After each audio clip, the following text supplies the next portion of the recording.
अस्सलाम वालेकुम। उम्मीद है आप लोग ठीक हैं, खैरियत से हैं। अल्लाह पाक आप लोगों को अपने हिफ्ज़ व अमान में रखे। हमारी बहुत सारी दुआएँ आपके साथ हैं, सलामत रहें, खुश रहें। इसी तरह हँसते मुस्कुराते रहें, इसी तरह खुदा की ज़ात आप पर अपनी रहमतें बरसाता रहे। गुज़ारिश करते हैं कि आपसे चैनल सब्सक्राइब करें, बेल आइकन को प्रेस करें और ज़्यादा से ज़्यादा व्हाट्सएप ग्रुपों में लिंक शेयर करें और अपनी राय का इज़हार जो है वो ज़रूर किया करें। वेनेज़ुएला की मिसाल आप सबके सामने है। क्या हुआ? वो भी सामने आ गया है कि वेनेज़ुएला एक अमीर तरीन मुल्क था, मुआशी लिहाज से बहुत तगड़ा था और साउथ अमेरिका का तगड़ा तरीन एक मुल्क था।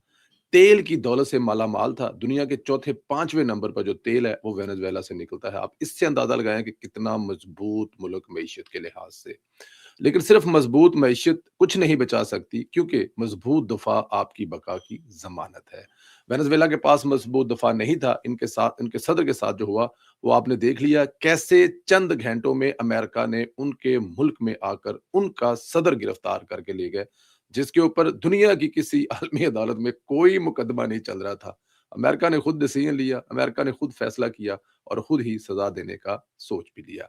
अब ट्रंप ने ऐलान किया है कि वहाँ की हुकूमत वो खुद चलाएँगे क्योंकि उन्हें किसी पर यकीन नहीं है और ये भी कहा है कि अगर मज़ीद किसी ने साबिक़ सदर वाला रवैया अपनाया तो उसके साथ भी यही सलूक होगा। वो एस्टेब्लिशमेंट को भी और वहाँ के सियासतदानों को भी यही कह रहे थे।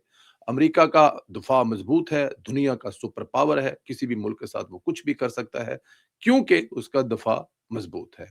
अब पाकिस्तान की तरफ आएँ, हमें इस वक़्त नवाज़ शरीफ, भुट्टो समेत इन तमाम किरदारों का शुक्रिया अदा करना चाहिए, जिन्होंने पाकिस्तान को मज़बूत बनाया। Of course doctor Abdul Qadeer और उनकी पूरी टीम के बगैर ये किसी भी तरह से मुमकिन नहीं था। मैं ज़रा यूथियों को याद दिलाता जाऊँ, इसमें हमारे जो DG ISPR major general Ahmed Sharif साहब हैं, चौधरी अहमद शरीफ साहब, उनके वालिद को भी ज़रा दरमियान में ऐड कर लें। वैसे तो कई हैं, लेकिन मैंने कहा ज़रा यूथियों को ज़रा थोड़ा-सा ज़्यादा मज़ा आएगा।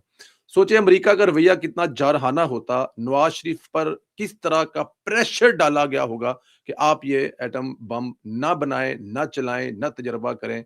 आपको उस वक़्त लालच दिया गया पैसों का, उस वक़्त इबरत का निशान बनाने की धमकी दी गई, लेकिन नवाज़ शरीफ ने कहा कि मुझे अपनी कौम से, अपने मुल्क से ज़्यादा कुछ भी अज़ीज़ नहीं है। कितना बहादुर निकला नवाज़ शरीफ। हर सूरत में एटमी धमाके किए और अमेरिका की आँखों में आँखें डालकर बात की।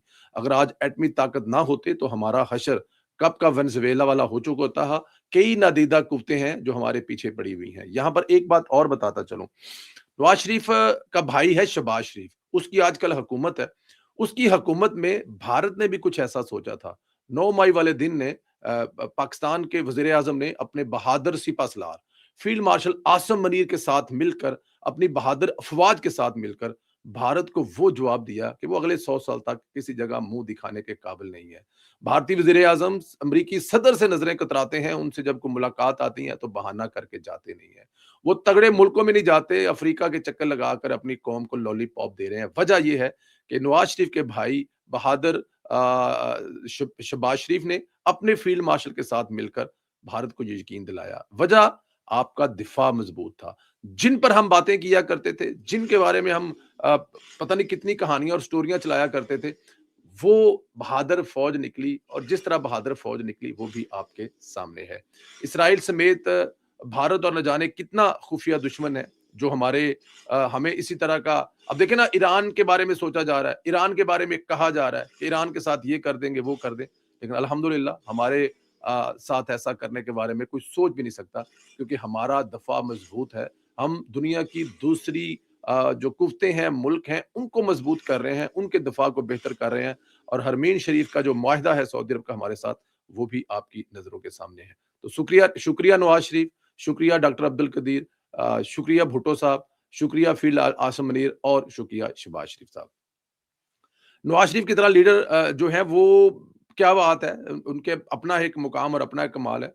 उस वक़्त नवाज़ शरीफ था और अभी शहबाज शरीफ है जैसा आपको बताया है। भारतीय जारहियत जो है वो दोबारा अगर इस किस्म की कुछ शरारत करने से पहले ज़रा ये बात ज़हन में रख लें कि यहाँ पर जो वज़ीर-ए-आज़म है वो नहीं है जो अच्छी सलवार-कमीज़ और नीचे जूती पहनकर हैंडसम लगता है। बल्कि यहाँ पर वो वज़ीर-ए-आज़म है जिसका भाई नवाज़ शरीफ है और जिसका साथी फील्ड मार्शल सैयद हाफ़िज़ मुनीर है। तो भारत किसी भी किस्म की कोई भी जहारियत है क्योंकि हम देख रहे हैं सोशल मीडिया पे वो उनका एक सस्ता सा मुसलमान अदाकार है अवैसी टाइप करके। तो वो अपनी एक जलसे में ज़ाहिर है वहाँ पे मैं अब क्या कहूँ कि उनको उनकी एक अपनी चलो अपना उनको बेचारों को साबित करना पड़ता है कि वो भारत के साथ कितने सिंसियर हैं और मुसलमानों पर जितना मर्ज़ी ज़ुल्म हो जाए उनको कोई फ़र्क नहीं पड़ता। वो पाकिस्तान को वहाँ पे खड़ा होकर धमकियाँ लगा रहा था और कह रहा था नरेंद्र मोदी साहब ट्रंप बने और जिस तरह ट्रंप वहाँ से वेनेज़ुएला से सदर निकाल के गया है, तो जाएँ पाकिस्तान से आप भी हमारे मुजरिम हमारे हवाले करें, लेके आएँ।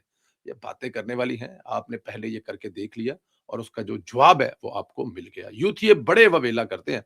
फार्म 47 की हुकूमत है, स्पीकर पंजाब असेंबली मलिक अहमद खान ने सारा प्रोपेगेंडा समंदर बर्द कर दिया। उन्होंने बताया कि इनके पास जो दरखास्तें आई हैं, इनमें सिर्फ 16 दरखास्तें हैं और पीटीआई की हैं। मतलब अंदाजा करें कि 371 की जो असेंबली है, उसमें से टोटल 37 दरखास्तें आई हैं, जिसमें 12 पीटीआई के खिलाफ हैं, 5 पीपल्स पार्टी के खिलाफ हैं, नून लीग के खिलाफ 4 हैं, काफ लीग के खिलाफ भी हैं और 16 दरखास्तें बचती हैं। तो क्या अब 16 की बुनियाद पर 371 की जो असेंबली है उसको कहा जा सकता है कि ये जाली है? मतलब मैं देखें ये एक यही बात हम उस वक़्त कहते थे कि पीटीआई जो 35 पेंचर वाला ये इनका ड्रामा है। ये लोगों की ज़हन-साज़ी है। ये अपने लोगों को बेवकूफ़ बनाने का एक तरीक़ाकार है इमरान खान का। और तब से है जब से उसका ज़रा हाथ सौखा हो गया था। जब से जनरल पाशा साहब ने उनको अपनी गोद में बिठाया था तो उनको यही तरीका बताया था कि आप मुसलसल झूठ बोलो। मतलब देखें ना नवाज शरीफ के साथ 20 साल लगे नवाज शरीफ को मतलब कि चोर चोर चोर, शहबाज शरीफ को चोर, सियासतदानों को चोर, जरदारी को सबको चोर चोर कहने में 20 साल लगे। 20 साल तक अब देखें ना वो जिस जनरेशन की आजकल बात हो रही है वो जो जनरेशन है वो 25 साल की है। तो जब वो 5 साल की थी तो उनको कहना शुरू कर दिया था। अब उनके जहनों से आप कैसे निकालेंगे?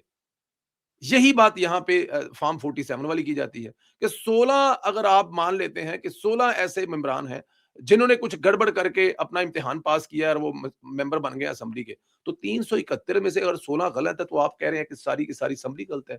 जहन साजी करते हैं इमरान खान और इमरान खान की पार्टी के लिए और इमरान खान साहब की पार्टी जो है वो जहन साजी करते हैं।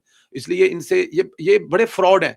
ये आपको देखें ऐसे फ्रॉड हैं कि अंदाजा नहीं है। एक तरफ कहते हैं लाहौर का दौरा बड़ा कामयाब हुआ है, हमने लाहौर फतह कर लिया है। और दूसरी तरफ कहते हैं हमें लाहौर में घूमने नहीं दिया, हमें लाहौर में किसी से मिलने नहीं दिया, लाइटें बंद कर दी हैं, हमें खाना नहीं खाने दिया और एक तरफ कह रहे हैं बड़ा कामयाब है। और भाई कामयाब कैसा है जब तुम लाहौर में घूम ही नहीं सके तो? नज़रिया इनका जो है ना वो एक ही है, झूठ बोलो, इतना बोलो कि वो सच लगना शुरू हो जाए। भगोड़े यूट्यूबर ने एक सीरीज़ शुरू कर रखी है, ये सिलसिला शहज़ाद अकबर से शुरू हुआ था, फिर आदिल राजा के मेरे घर पर चोर आए, फिर शहज़ाद अकबर ने दूसरी मर्तबा दावा किया कि मैनू सरेआम चपेड़ां पईयां ने। अब मईद पीरज़ादा साहब के घर में आग लग गई है, इल्ज़ाम पाकिस्तान पर डाल दिया गया। यानी पाकिस्तान के हाथ इतने लंबे हो गए हैं कि वो किसी के घर में घुसकर जो है वो आग लगा दें। डॉलरगिरी बंद करनी चाहिए, ये घर भी आपको पाकिस्तान से कमाई हुई दौलत से बनाए हुए हैं। अब मैं आपको एक बात बताऊँ हॉलैंड में ये शायद आखिरी साल था जिस पे ये 2 आतिशबाज़ी है की जाती है। अगले साल से इस पे 100% मुकम्मल पाबंदी है। हम लोग जब रात को 12 साढ़े 12 1 बजे बल्कि सिटी से डाउनटाउन से अपने काम खत्म करके आ रहे थे, तो रास्ते में हमें बहुत सारी 3-4 गाड़ियों में आग लगी नज़र आई है। फिर हमारी गली में हम गुज़र के आए हैं तो हमारे जो गैप जो जो मैं जिस पे बैठा हूँ बैक साइड पे, ये जो गली है इसके पीछे घर के अंदर आग लगी हुई थी। अब वो तुर्की थे या मराकश थे या कोई और था, तो वो डाल दें पिछले अपनी हुकूमत पर कि उन्होंने यहाँ पे आग लगवा दी है।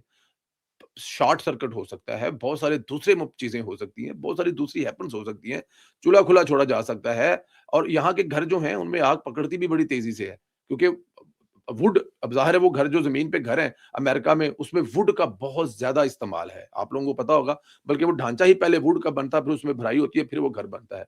तो अब हर चीज़ को पाकिस्तान पर और हुकूमत पाकिस्तान पर, एजेंसियों पर डाल देना, क्योंकि आप ऐसे काम कर रहे हैं, अपनी हरकतें ठीक करें और अल्लाह ताला की ज़ात की तरफ से भी जो आपको मतलब कि एक झटके लगते हैं ना, उसके बारे में भी ज़रूर सोचें। मियाँ अली इशफ़ाक़ साहब एक बड़े पाकिस्तान के नामवर वकील हैं, बड़े-बड़े केस वो पकड़ते हैं, बड़े-बड़े केस उनके वो होते हैं। मैंने एक दफ़ा उनके घर पे बशीर मेमन साहब तशरीफ़ लाए हुए थे, तो मुझे उनके घर पे एक दफ़ा जाने का इत्तेफ़ाक हुआ, उनसे मुलाकात का इत्तेफ़ाक हुआ। इमरान रियाज साहब के भी वो वकील हैं, तो जब उनसे मिले तो वो बड़ा ही मतलब डाउन टू अर्थ बंदा मतलब कि ज़मीन से ऊपर आने वाला और माशाल्लाह अब तो वो बड़ा सौखा है और उसके जो केस हैं, अभी जनरल फैज़ रिटायर्ड जो हैं, उनका केस भी वो लड़ रहे हैं। तो अक्सर आपने देखा है उनको खबरों में कि वो जो केस बड़े वाले केस होते हैं ना, वो लेते हैं और जिस केस को वो हाथ पकड़ते हैं, वो केस को हल भी करवा देते हैं कि अल्लाह ताला की ज़ात ने उनको इतनी काबिलियत दी है। अभी कराची में रिसेंटली जो वाकया हुआ, उस वाकये में हमारे कुछ काले कोट वाले भाइयों ने रजब भट्ट साहब जो हैं, उनके साथ ज़्यादती की और मतलब अदालत के अंदर खुद ही अदालत लगा ली। वकीलों ने अदालत के अंदर खुद ही अदालत लगा ली। वकीलों का काम होता है कि वो अदालतों में जाकर इंसाफ लेकर दें लोगों को। انہوں نے الزام یہ لگایا کہ رجب بٹ نے کیڑے مکوڑے کہا ہے وکیلوں کو، کچھ ایسے الفاظ بولے اپنے کسی ویلاگ میں پہلے، بہت پہلے، تو اس لیے انہوں نے وہاں پہ اس کو مارنا شروع کر دیا۔ اب دیکھیں کہ ہمارے جو وکیل بھائی ہیں انہوں نے وہاں پہ خود اپنی عدالت لگا لی، اور اپنی عدالت لگانے کے بعد انہوں نے میرے فون دی بیل وجن دیو، میں اٹھ کے جاواں گا بچوں، میں اپنی جو عدالت لگا لی، وہیں پہ فیصلہ سنایا اور وہیں پہ مارنا شروع کر دیا۔ میاں علی شفاق صاحب جو ہیں وہ وکیل ہیں رجب بٹ کے، انہوں نے اور ندیم نانی والا نے رجب بٹ کو ان وکیلوں کے چنگل سے چھڑوایا، اور ان کو مار تو پڑ گئی، لیکن انہوں نے مزید مارنے سے بھائی کوئی بڑا نقصان نہ کر دے، کوئی بازو، کوئی ٹانگ، کوئی منہ، کوئی ایسی چیز، کوئی سر، کوئی ایسا نہ پھاڑ دے، وہ ان کو وہاں سے کامیاب طریقے سے نکال کے باہر لے کے آ گئے۔ جتنی مار پڑ گئی پڑ گئی۔ اب وہاں کی جو بار ایسوسی ایشن ہے یا بار ہے، کراچی بار ہے، انہوں نے اس کا لائسنس کینسل کر دیا ہے۔ کینسل اس لیے کر دیا کہ تم رجب بٹ کا کیس کیوں لڑ رہے ہو، اور تم نے اس دن اس کو کیوں بچایا؟ یار یہ تو کوئی قصور نہیں ہے۔